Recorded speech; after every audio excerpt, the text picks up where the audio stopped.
SIP stock का हर रोज की तरह आशीष चतुर्वेदी तैयार है एक बेहतरीन पिक के साथ।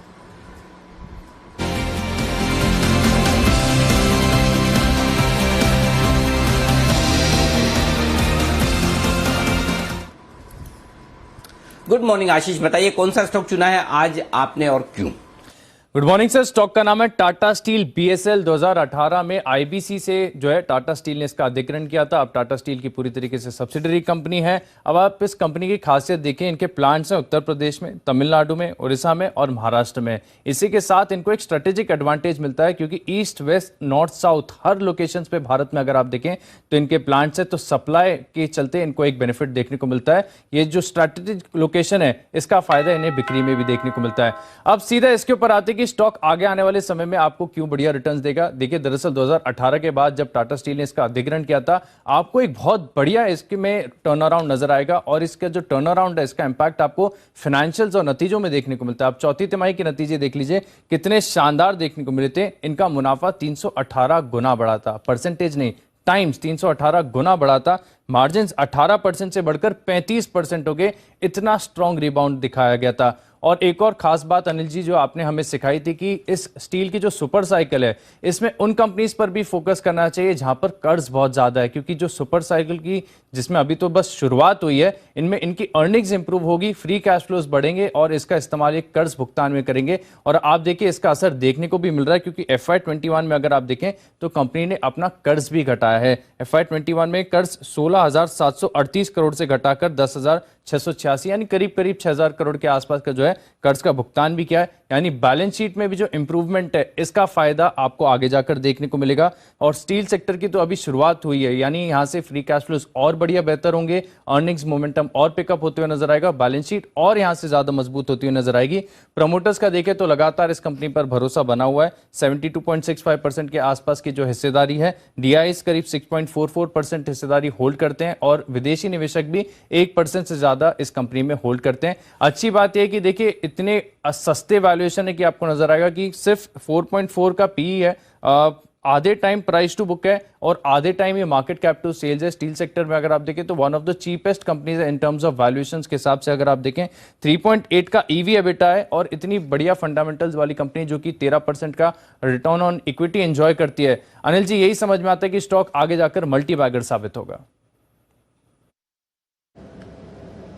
बिल्कुल, तो मल्टी बैगर बनने की तैयारी में है टाटा स्टील बीएसएल। इस पर अनिल सर आप भी अपनी राय दें। जैसा आशीष बता रहे थे, कमोडिटी साइकिल से बेनिफिट करने के लिए ये कंपनी भी तैयार है। किस तरह की परफॉर्मेंस एक्सपेक्ट करें? आपको क्या पसंद है इस कंपनी में? दीप बहुत ही बढ़िया कंपनी। और भूषण स्टील को जब से टाटा ने एक्वायर कर लिया उसके बाद तो आप देखिए जो मैनेजमेंट बदला है, जाहिर सी बात है टाटा स्टील से बढ़िया मैनेजमेंट स्टील कंपनियों में ही तो छोड़िए, बाकी बाजार में भी मुश्किल है कि इस तरह का बेहतरीन मैनेजमेंट आपको मिले।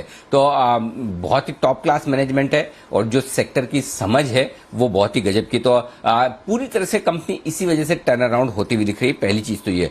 दूसरी बात है कि इस कंपनी के साथ सबसे बढ़िया खास बात है कि ये वैल्यू एडेड स्टील प्रोडक्ट्स जो बनाते हैं उनमें इनके लिए मार्जिन्स बहुत ज्यादा है। तो मार्जिन्स इनके हाई वैल्यू मार्जिन्स होने का सबसे बड़ा फायदा इन्हें मिलता है। और तीसरी और सबसे बड़ी चीज जो है वैल्यूएशंस, बहुत ही अट्रैक्टिव वैल्यूएशंस पर ट्रेड कर रहा है। अब इनका मर्जर जो होना है टाटा स्टील के साथ वो एक अलग चीज है। उसके लिए 1:15 का रेशियो, हर 15 शेयर जो टाटा बीएसएल के उनके बदले में टाटा स्टील का एक मिलेगा। लेकिन वैल्यूएशन गैप जो है उसके चलते हुए देखते हैं क्या रेशियो रिवाइज होता है या फिर मर्जर आगे टलता है। अब कब होता है ये कहना मुश्किल है, क्या होता है ये कहना मुश्किल है। लेकिन ओवरऑल अगर आप देखें तो अगर मुश्किल से 2.5 से 3 के फॉरवर्ड पी मल्टीपल पर वित्त वर्ष 2022 की अर्निंग पर अगर स्टॉक ट्रेड कर रहा है, सेल्स से कम मार्केट कैप है, बुक वैल्यू से कम पर ट्रेड कर रहा है, तो ऐसे में वैल्यूएशन गैप बहुत जबरदस्त है। और उस लिहाज से मुझे लगता है कि टाटा बीएसएल की एक री रेटिंग होने की पूरी संभावना बन सकती है। और यहां से भी 150 रुपए तक के टारगेट के लिए आपको टाटा बीएसएल में टाटा स्टील बीएसएल में खरीदारी करके रखना चाहिए। बहुत ही बेहतरीन स्टॉक है और हम पहले भी इसको 2000 वाली सीरीज में भी रिकमेंड कर चुके हैं। वापस मुझे लगता है यहां से भी एक अच्छी तेजी बन सकती है। बंसल जी ने भी इस स्टॉक को रिकमेंड किया है, पहले भी हिमांशु जी ने भी किया। बंसल जी एक बार जरा चार्ट देखिए टाटा बीएसएल के लिए क्या कुछ लेवल्स आ सकते हैं इसके लिए। देखिए अनिल जी, बढ़िया चार्ट है और मैंने और कुणाल जी ने इसको 50 रुपए के अराउंड 51-52 के टारगेट के लिए रिकमेंड किया था। और अभी जब ये स्टॉक रिकमेंड हो रहा है सिप के अंदर, तो खास बात है, काफी खास बात ये है कि 100-101 इसका एक मेजर लेवल है। इसके ऊपर स्टॉक ब्रेकआउट ले रहा है। 17 मई 2017 के हाइस के ऊपर स्टॉक ब्रेकआउट ले रहा है। एक बड़ी वाली नेकलाइन टूट रही है और अनिल जी ये बहुत बड़ी नेकलाइन है। इसके अगर आप टारगेट्स देखें, मतलब कि कंजर्वेटिव टारगेट देखें, तो 156 का कंजर्वेटिव टारगेट निकल के सामने आता है। तो टाटा स्टील बीएसएल एक ओवरवेट खरीदारी का कैंडिडेट है।